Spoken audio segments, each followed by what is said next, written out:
अस्सलाम वालेकुम। आज हम डिस्कस करेंगे constant objects in class template array in object oriented programming using C++। ये बेसिकली जो ADP या BS सेमेस्टर सिस्टम है उसका एक कोर्स है। स्टार्ट करते हैं।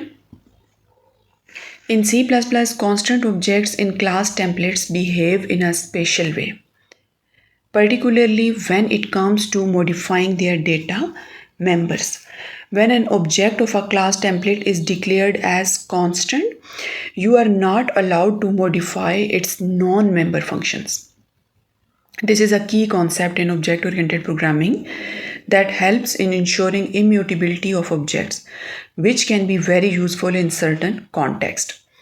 अब होता क्या है कि नॉर्मली जो क्लास टेम्पलेट हमारे पास होता है उसमें एक स्पेशल तरीके से कांस्टेंट ऑब्जेक्ट्स जो होते हैं वो यूज़ किए जाते हैं, और जब इनके डेटा मेंबर्स को मॉडिफाई करना है, स्पेशली उस केस में जब एक ऑब्जेक्ट जो है वो क्लास टेम्पलेट का उसको आप कॉन्स्ट के कीवर्ड के साथ डिक्लेयर करोगे तो फिर आप जो नॉन कॉन्स्टेंट मेंबर्स हैं उनको मॉडिफाई नहीं कर सकते। कांस्टेंट ऑब्जेक्ट के थ्रू नॉन कांस्टेंट मेंबर जो होते हैं उनको मॉडिफाई नहीं किया जा सकता। ये बेसिकली ऊप का एक ही कॉन्सेप्ट है जिसमें जो ऑब्जेक्ट्स की इम्यूटेबिलिटी है उसको इंश्योर किया जाता है, और कुछ केसेस में जो है ये बहुत ज़्यादा यूज़फुल होता है। अब कैसे ये काम करता है? constant object in class templates.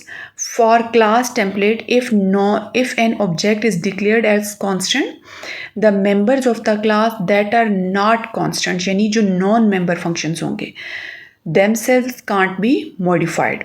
जो non members होंगे वो constant object के through modify नहीं किए जा सकते। Additionally, any member function that modify data must be declared as constant if they are intended to be called on constant object.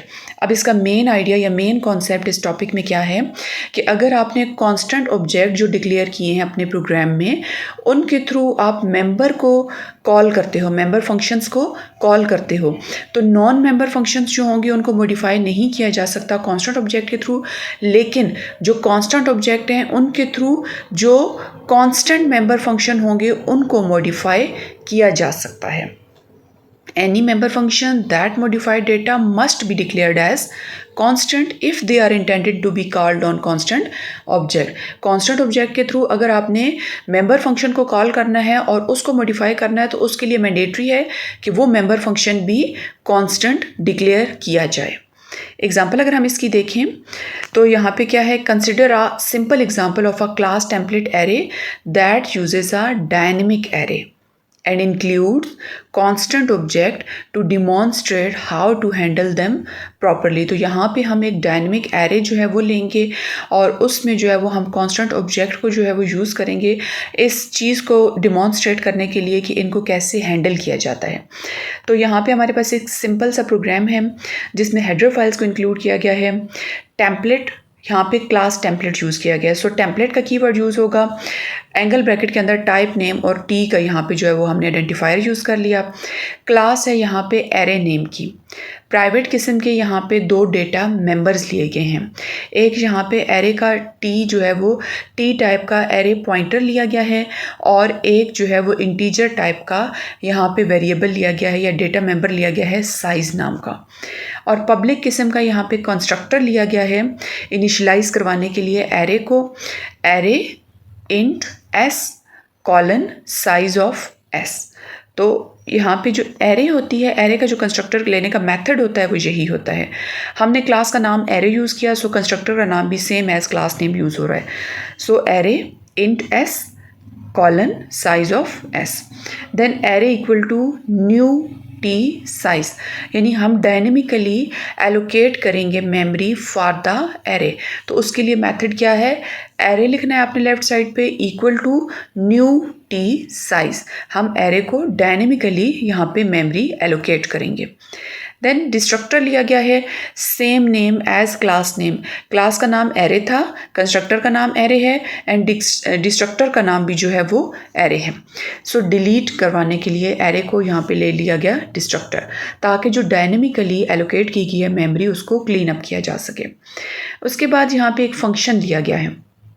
अब ये जो फंक्शन है, function to set value at a specific index, जो function है ये non constant member function है। Void set int index T value, इसमें दो मेंबर फंक्शन, इसमें दो पैरामीटर्स पास किए गए हैं, एक इंडेक्स और एक वैल्यू। इफ़ की कंडीशन लगाई गई है, if index greater than equal to 0 and index less than size, यानी 0 से ग्रेटर इंडेक्स है और इक्वल है या ग्रेटर है और साइज से लेस है, तो उस केस में क्या करो, array of index equal to value, यानी एरे में जो इंडेक्सेस हैं उन पे वैल्यूज़ असाइन करते जाओ, उन पे वैल्यूज़ सेट करते जाओ।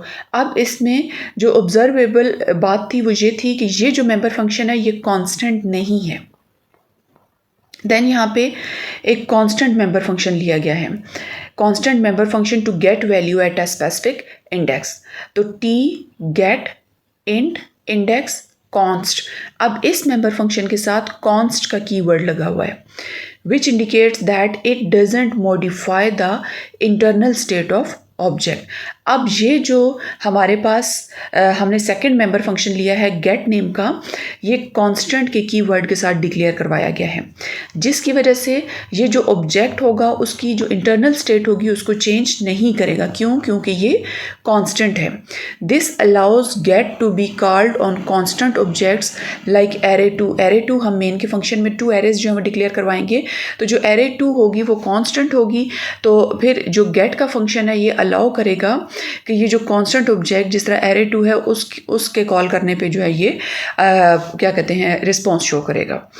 अच्छा, उसके बाद इफ़ का फंक्शन लिया गया है, if index greater than or equal to 0 and index less than size, तो रिटर्न कर दो एरे का इंडेक्स और फिर return default value if index is out of bounds, यानी इंडेक्स जो है अगर वो 0 या 0 से ग्रेटर नहीं है और एरे के साइज से लेस भी नहीं है, तो उस केस में क्या रिटर्न करना है, जो डिफ़ॉल्ट वैल्यू होगी, जो index is out of bound, तो डिफ़ॉल्ट वैल्यू जो है वो रिटर्न कर दो।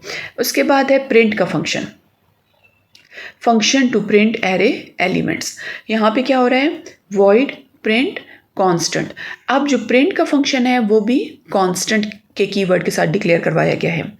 For int i equal to 0, i less than size plus i, यानी यहाँ पे एक फॉर का लूप लगाया गया है और जितने भी इंडेक्स पे एरे के जो मल्टीपल इंडेक्स होंगे ना, ये उसको सिंपली प्रिंट करवा देगा, वैल्यूज़ को प्रिंट करवाने के लिए। उसके बाद आते हैं जी मेन के फंक्शन की तरफ। मेन के फंक्शन में यहाँ पे सबसे पहले क्या किया गया है, create a non constant array object. अब यहाँ पे मेन के फंक्शन में एक नॉन कांस्टेंट एरे ऑब्जेक्ट और एक कांस्टेंट एरे ऑब्जेक्ट लिया जाएगा। सो एरे इंट एरे 1 और 5, तो यहाँ पे जो एरे ली गई है वो डायनेमिक स्टैटिक है और यहाँ पे जो है वो उसका जो एरे 1 है ऑब्जेक्ट डिक्लेयर करवाया गया है विद 5 वैल्यूज़, यानी 5 इंडेक्स के साथ हमने एरे 1 ऑब्जेक्ट ले लिया जो कि है एक non constant array object. Array 1 dot set 0 index पे 10 सेट हो गया, 1 इंडेक्स पे 20, 2 इंडेक्स पे 30, 3 इंडेक्स पे 40 एंड 4 इंडेक्स पे 50 सेट हो गया। उसके बाद सी आउट में एरे 1 जो है उसको एरे 1 डॉट प्रिंट के थ्रू शो करवा देंगे। यहाँ तक हो गया। अब एक कांस्टेंट एरे ऑब्जेक्ट डिक्लेयर करवाया जाएगा। सेकंड क्या करवाया जाएगा, एक कांस्टेंट एरे ऑब्जेक्ट डिक्लेयर करवाया जाएगा कॉन्स्ट के कीवर्ड के थ्रू। अब इन दोनों में डिफरेंस क्या था डिक्लेयर करने में, जब एरे 1 हमने डिक्लेयर की थी तो हमने लिखा था एरे एंगल ब्रैकेट, अंदर उसकी जो डेटा टाइप है, जो वैल्यूज़ की डेटा टाइप है वो है इंट, और एरे 1 और 5। जो हम सेकंड एरे ले रहे हैं एरे 2, उसमें एरे एंगल ब्रैकेट के अंदर इंट लिखा, एरे 2 और 5 सेम यहाँ तक प्रोसीजर वही है, लेकिन एरे से पहले हमने कॉन्स्ट का कीवर्ड लिख दिया। तो यहाँ पे क्या होगा, एरे 2 डॉट सेट 0, 100, यानी इसमें यह कहा जा रहा है कि एरे 2 का जो 0 इंडेक्स है वहाँ पे 100 सेट कर दो। This will cause an error because array 2 is constant. हमने ऊपर कहा कि एरे 2 तो कॉन्स्टेंट है, तो फिर उसमें जो 0 इंडेक्स है वहाँ पे 100 कैसे सेट करना है। Cout array 2 const object, तो एरे 2 डॉट प्रिंट जब उसको प्रिंट करवाएंगे, this will work as print is a constant function. तो अब जो एरे 2 को जब प्रिंट करवाना है तो प्रिंट वो करवा देगा, लेकिन सेट में वो मसला क्यों करेगा? एक तो जो सेट का मेंबर फंक्शन हमने ऊपर लिया था उसके साथ कॉन्स्ट का कीवर्ड यूज़ नहीं किया था। सेट एक नॉन मेंबर फंक्शन है और एरे 2 एक कांस्टेंट मेंबर फंक्शन है। एरे 2 कांस्टेंट ऑब्जेक्ट है और सेट नॉन मेंबर फंक्शन था और जो प्रिंट का मेंबर फंक्शन था वो कांस्टेंट था। ठीक है, so this will work as print is a constant function. Accessing a constant object using constant member function, cout में element at index 2 in array 2 const object array2 dot get 2। अब जो get का member function हमने ऊपर use किया था वो भी constant था। सो यहाँ पे क्या होगा, array2 डॉट गेट 2, यानी array2 जो कांस्टेंट हमारे पास ऑब्जेक्ट था उसके थ्रू जो गेट का मेंबर फंक्शन है उसको भी कॉल किया जा सकता है, लेकिन सेट का जो मेंबर फंक्शन है वहाँ पे एरर आ जाएगी। यही मेन आइडिया है इस पूरे प्रोग्राम का। अगर हम इसकी एक्सप्लेनेशन देखें तो modifying a constant object, if you try to call a non constant member function, जिस तरह सेट का मेंबर फंक्शन जब हमने कॉल किया और हमने कहा कि 0 इंडेक्स पे 100 सेट कर लो ऑन अ कांस्टेंट ऑब्जेक्ट, जो हमारे पास एरे 2 थी उसके थ्रू हम सेट के नॉन मेंबर फंक्शन को जब कॉल करना चाह रहे थे और उसकी वैल्यू को 0 इंडेक्स पे 100 सेट करना चाह रहे थे, it will result in a compiler error. This is because the set function modifies the internal array and the object array 2 is constant and can't be modified. तो सेट ने क्या करना था, जो एरे थी, एरे 2 जो ऑब्जेक्ट था उसको उसने इंटरनली जो है वो चेंज करना था, लेकिन हमारे पास जो एरे 2 थी वो तो हमने कांस्टेंट डिक्लेयर की थी, एरे 2 का जो ऑब्जेक्ट था वो कांस्टेंट था तो वो मॉडिफाई नहीं हो सकता, इसलिए यहाँ पे कंपाइलेशन एरर आ जाएगी। कॉन्स्ट करेक्टनेस यहाँ पे क्या है कि जो कॉन्स्ट मेंबर फंक्शन है, जैसे गेट का मेंबर फंक्शन और प्रिंट का मेंबर फंक्शन, ये दो हमने कांस्टेंट डिक्लेयर करवाए और सेट जो था वो नॉन मेंबर फंक्शन था जो कि हमारे पास कांस्टेंट नहीं था। तो const member functions are essential for ensuring that an object can be safely used when declare as constant. These function can read from the object but can't modify its internal state. अगर आपने constant member function लिए हैं तो वो read कर सकते हैं लेकिन मॉडिफाई नहीं कर सकते जो ऑब्जेक्ट की इंटरनल स्टेट होती है।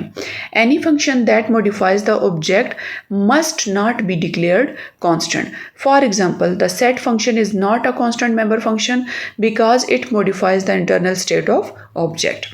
Printing the array, the print function is marked as constant because it doesn't modify the object, it only reads from the object. This allows it to call down constant object like array 2। अब जो print का member function हमने लिया था वो constant लिया था और इसलिए लिया था क्योंकि उसने modify नहीं करना object को, उसने just read करना है object को। array 2 का जो object है उसको just उसने read करना था, इसलिए उसको कॉल करना अलाउ होगा एक कांस्टेंट ऑब्जेक्ट लाइक एरे 2 को।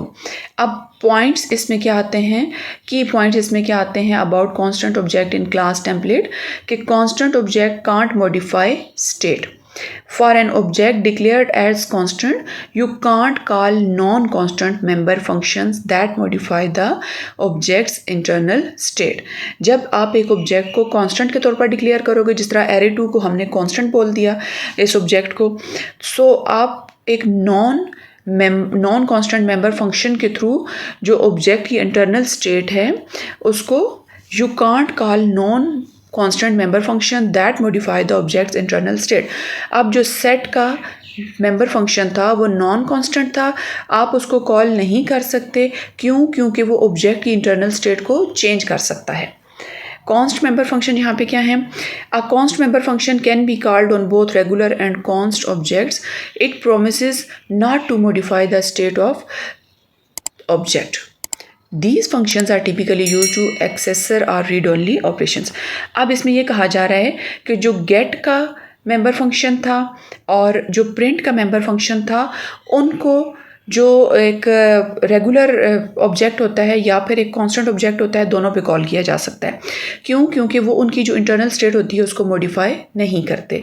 सो जिस तरह हमने गेट का मेंबर फंक्शन लिया और प्रिंट का मेंबर फंक्शन लिया, तो वो एरे 1 पे भी जो है वो काम कर सकते हैं और एरे 2 पे भी काम कर सकते हैं।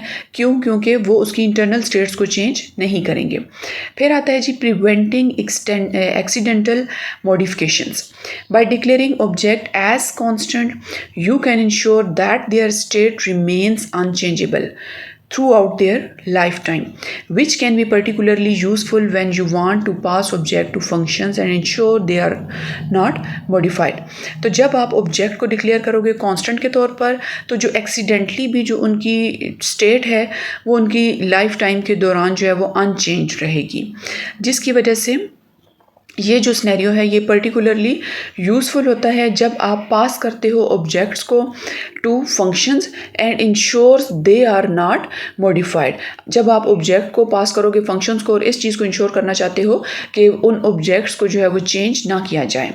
लास्ट इसमें पॉइंट आता है compiler enforcement. The C++ compiler enforces the constant correctness rules.